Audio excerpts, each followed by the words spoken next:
కదండి. ఇలాంటి మంచి లక్షణాలు మనం కూడా ఇవి ప్రాక్టీస్ చేయాలి, మనం అభ్యాసం చేసుకోవాలి. మనం అర్థమవుతుందా? అవి విన్నా వదిలిపెట్టి అయిపోయింది మరే పాత్ర విన్నామంటే అయిపోయింది కాదు. మనం విన్నాం, ప్రభు స్తోత్రం, దేవుడు మనకి ఇచ్చినాడు. వాటిని మనము ఏం చేయాలమ్మా చెప్పండి, అనుసరించాలి, అప్లై చేసుకోవాలి. మరి అప్లై చేసుకున్నామా? మొత్తం కాబట్టి కొంచెమని చేస్తున్నామా? చేద్దాం, కొంచెమని చేసుకుంటాం. చేసుకుంటే కొంచెం కొంచెం చేసుకుంటే అభివృద్ధిలో మనం రావాలి. ఒకవేళ ఎన్నా వదిలిపెట్టాం, మరేలో 12 లక్షణాలు, మరి నాలో ఏమన్నా లక్షణాలు ప్రభు అడుగుతాడు, మీలో ఏమన్నాయా అంటాడు. అప్పుడు ఏం చెప్పాలి నేను?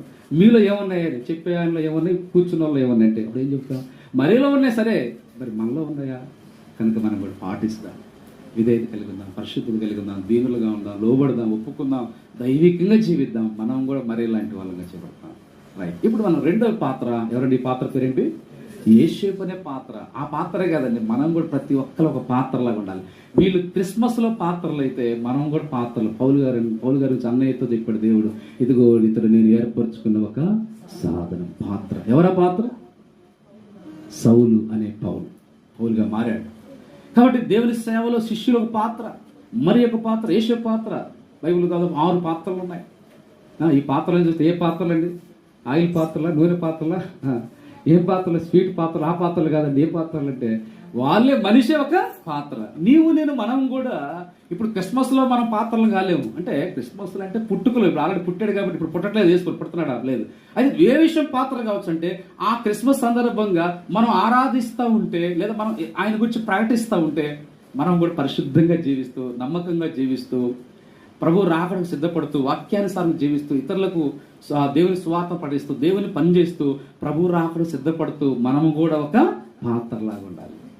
వాళ్ళే కాదు, మనము కూడా కొన్ని రక్షించబడ్డ వారిని దేవుడు కొన్ని పాత్రలు అనే మన విషయం ఇస్తే, ఈ పాత్ర ఫస్ట్ క్లీన్ చేయబడాలి, కడగబడిన పాత్ర. రెండోది పాత్ర అంటే అది ఖాళీ చేయబడాలి. ఒకటి ఖాళీ చేయబడాలి, ఫస్ట్ ఖాళీ చేయబడాలి. ఇప్పుడు దీని మీద నీళ్లు ఉన్నాయి, ఇప్పుడు దీంట్లో ద్రాక్షారసం పోయాలంటే నిండా ఉన్నాయి, దీంట్లో పాయసం పోయాలంటే కుదరదు.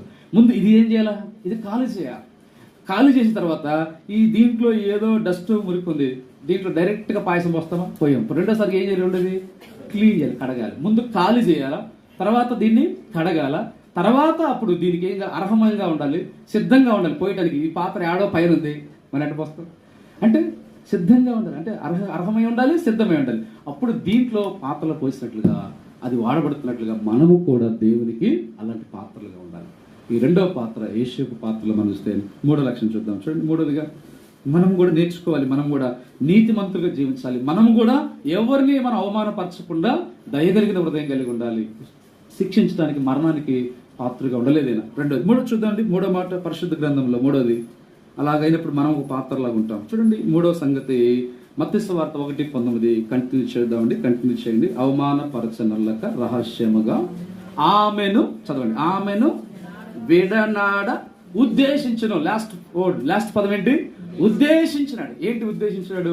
ఆలోచన చేస్తున్నాడు, తలుస్తున్నాడు. అలా ఉద్దేశాలు ఒక తీర్మానంకి వచ్చేస్తాడు. ఉద్దేశించి ఒక ఉద్దేశాలు, ఆలోచన. ఏంటి ఆలోచన, ఉద్దేశం అంటే ఏమైనా ఎట్లాగా, ఏమైనా మనం శిక్షించడం బాగోదు, ఆమెను శిక్షించడం ఎందుకు, నా మూలంగా ఆమె శిక్ష ఎందుకు పొందాలా, నా మూలంగా ఆమె ఎందుకు అవమానపరచబడాలని, అవమానపరచొద్దు, మరణానికి గురి కావద్దు. అయితే ఏం చేద్దాం? ఆలోచన చేస్తున్నాడు. చూడండి, భార్య గర్భవతి అయిందంటే తన వల్ల కాకుండా వేరొక వ్యక్తి వల్ల అయిందంటే అని తెలియదు కదా. వేరొక వ్యక్తి వల్ల అయిందంటే ఎంత డిప్రెషన్కి వెళ్తాడు. కొన్ని సందర్భాల్లో వివాహాల టైంలో పెళ్లి కూతురు పెళ్లి కుమారుడు కూర్చుని, అంటే లోపల అనిజలు కూర్చున్నారు. పెళ్లి కుమార్తెకి ఏదో టైంలో ఇలాగ వచ్చే వ్యక్తి, నేను ప్రేమించిన వ్యక్తి అని చెప్పిన వెంటనే పెళ్లి కుమారుడు స్టన్ అయిపోతాడు. పెళ్ళి అయింది. ఎంత భయంకర పరిస్థితి, లోకంలో అలాంటి జరిగే పరిస్థితి లేవా? చూడండి, గమనిస్తున్నారా? చూడండి, అంటే ఎంత భయంకరమైన పరిస్థితులు. ఇక్కడ మనం యేసేపు ఎంత బాధగుండా వెళ్తారు. అయ్యో, వివాహము పేరు పెట్టబడింది, నిశ్చితార్థం జరిగింది, నాకు నిశ్చితార్థం చేయబడిన మరీ విషయంలో ఎలా గర్భవతి అయింది, ఎందుకని డిప్రెషన్లోకి, తనకి ఎంత అవమానం, ఎంత బాధ, డిప్రెషన్, వేదనలోకి వెళ్ళిపోతాడు. ఆ వేదన ఎవరికి తెలుసా? అనుభవించిన వారికి తెలిసింది. ఒడ్డున వాళ్ళకి మనకేం తెలుస్తుందండి? గుంట్లో దిగిన వాళ్ళకి తెలుస్తుంది ఆ వేదన ఏంటో, ఆ బాధ ఏంటో. ఇప్పుడు మన ఏదైనా ఒక సహోదరు చెప్పి కుమారుడు కోల్పోయిన కల్పన సిస్టర్ని, ఆమెకు తెలుసు ఆమె వేదన. కుమారుడు చనిపోయిన 24-25 సంవత్సరాలు, మొన్న అక్టోబర్ 2 నెలల క్రితమే. ఆమెకు తెలుసు ఆమె వేదన, కుమారుడు అంటే ఏంటో తెలుసు. కొంతమంది కోల్పోయిన వారు, బాధపడిన, గాయపరచబడిన వారు తెలుసు. ఆ గాయపరచబడిన హృదయం, గాయపరచబడిన యేసేపుకు తెలుసు. మనకేం తెలుసు? కాబట్టి చూడండి ఎంత మనోవేదనతో ఉన్నాడు. నాకు పేరు పెట్టబడి యూదులు, దేవుని బిడ్డలు, ప్రపంచంలో ఉన్నత జాతి యూదులు అంటే అలాంటి ప్రజలందరి మధ్యలో అయ్యా నీకు పేరు పెట్టుకుని నీకు భార్య గర్భవతి అయినందుగా జాగ్రత్త చేసిన ఎంత భయంకరం. ఆ పరిస్థితుల్లో ఆయన ఏం చేశాడంటే ఒక మంచి సజెషన్, ఒక ఆలోచన చేసిన ఉద్దేశం, అంటే ఉద్దేశాలు, ఆలోచన, మంచి ఆలోచన ఏంటంటే మూడోది మనం చూస్తున్నాం చూడండి. ఇక్కడ ఒత్తిడిలో కూడా ఒక మంచి చక్కని ఆలోచన తీసుకున్నాడు. ఆమె చంపడానికి, ఆమె చావడానికి కారకుడు కాకుండా మూడోది మంచి ఆలోచన, మంచి ఉద్దేశము కలిగి ఉన్నాడు. ఇది మంచి ఉద్దేశం. మనకు కూడా దేవుని బిడ్డలంగా మంచి ఆలోచన ఉండాలండి, మంచి ఉద్దేశం. సైలెంట్లో పెట్టుకుంటే ఫోను. కాబట్టి చూడండి, దేవుని బిడ్డలంగా మనము ఒక మంచి ఆలోచన, మంచి ఉద్దేశాన్ని మనం కలిగి ఉండాలి. దేవుని ప్రజలారా, ఈయన జీవితంలో వస్తే అంత డిప్రెషన్, అంత ఒత్తిడిలో కొన్ని సందర్భాలు చూడండి, ఒత్తిడి వచ్చిన సమస్య జరిగినప్పుడు ఏమవుతుందో తెలుసండి, వాళ్ళు ఏం చేయాలో తెలియక అవసరం సూసైడ్ చేసుకుంటారు. అవమానం వచ్చింది ఏం చేస్తారు, అవమానం వారు తట్టుకోలే కృంగిపోతారు, ఇంకా వ్యాధిగ్రస్తులు అయిపోతారు, పడకన మంచాన పడిపోతారు. కొంతమంది సూసైడ్, మరణం పొందుతారు. మన ఎన్ని వింటలు ఎన్ని చూస్తుందండి, కానీ యేసు అలాంటి వాడు కాదు. మూడోదిగా ఆ పరిస్థితుల్లో కూడా ఒక మంచి డెసిషన్, మంచి ఉద్దేశాన్ని కలిగిన వాడు. అంటే అంత ఒత్తిడిలో, అంత అవమాన పరిస్థితుల్లో, అంత వేదన, భయంకరమైన పరిస్థితుల్లో, అలాంటి ఒత్తిడిలో మంచి ఉద్దేశము, మంచి ఆలోచన కలిగిన వాడు. నెంబర్ 4, 4వ సంగతి చూద్దాం. అది 4వ సంగతి మత్తయి సువార్త 1 చదవండి, 20వ వచనం. ఆలోచించుకున్నగా ప్రభువు దూత స్వప్నం ఉంది అతనికి చాలు. ఇక్కడ వినండి అమ్మా, ఇక్కడ 20వ వచనం నుండి 23 వరకు దేవదూత చెప్తుంది. వినండి, చూడండి నాకు చూడండి. దేవదూత ఇక్కడ చెప్తా ఉంది, దేవదూత స్వప్నం ప్రత్యక్షమై. ఈ ప్రత్యక్షతలు బైబిల్లో యేసుకి ఎన్ని ప్రత్యక్షతలు ఉన్నాయి? ఇక్కడ ఈ అధ్యాయంలోనే ఉన్నాయి. ఎన్ని ఉన్నాయి అమ్మా? ఎన్ని? 4. ఎన్ని ఉన్నాయి? 4 ప్రత్యక్షతలు ఉన్నాయి. నెంబర్ 1 ప్రత్యక్షత చూడండి, అదే 1వ అధ్యాయం 1 సరిగ్గా పెట్టి 1వ అధ్యాయం 20. ఇదిగో ప్రభు దూత స్వప్నం అని ఒక ప్రత్యక్ష చూద్దాం. 2వ ప్రత్యక్ష 2వ అధ్యాయం 12, 2:13.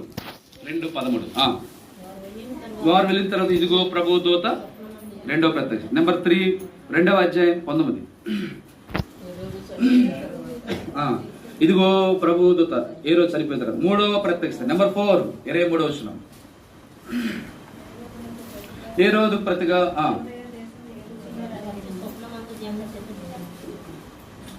చెప్పండి, ఎన్ని ప్రత్యక్షతలు?